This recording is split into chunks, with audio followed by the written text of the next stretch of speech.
Habituellement, ils sont commerçants, artisans, étudiants ou tout simplement retraités. Mais tous les 2 ans, le temps d'un week-end, ils s'investissent dans la grande fête populaire ilaise, la fête des fleurs. Il y a quand même entre les ports de Saint-Jean-de-Luz et le port Dieu, ce sont 2 ports tonniers, donc il y avait beaucoup de connexions entre ces 2 villes. Et donc c'est rendre hommage un petit peu aux Basques parce qu'ils méritent bien, quoi. Parmi les 21 chars, il y a donc les fans du Sud-Ouest, ceux de l'Union Jack, les Amis des Bêtes ou encore une délégation de sapeurs-pompiers. Ces chars entièrement décorés de fleurs naturelles demandent beaucoup de temps et d'investissement. Une fois la structure mise en place, la pose des fleurs ne peut se faire que dans les dernières heures avant le départ. On a commencé, en gros, il y en a qui ont commencé dimanche à accueillir les marguerites. Le plus gros se fait mardi, mercredi, jeudi. Et puis le vendredi aussi les roses, c'est ce qui craint le plus. Et puis le samedi toute la journée on colle.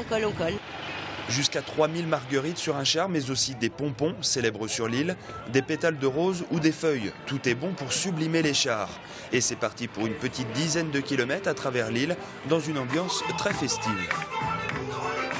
Pour moi c'est formidable, il y a de la recherche, du travail, de bonnes idées, c'est formidable.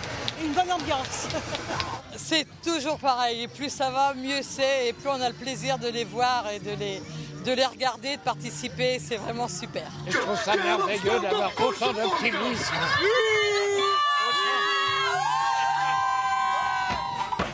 Après Kerchalon, Saint-Sauveur, Cadouer, où les chars sont accueillis comme il se doit avec une salve d'honneur pour chacun d'eux.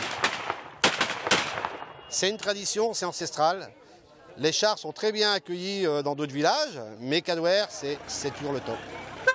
Après une halte rafraîchissante à Cadouer, le cortège reprendra la route en direction du port, où sont attendues 20 000 personnes pour faire la fête jusqu'à tard dans la nuit.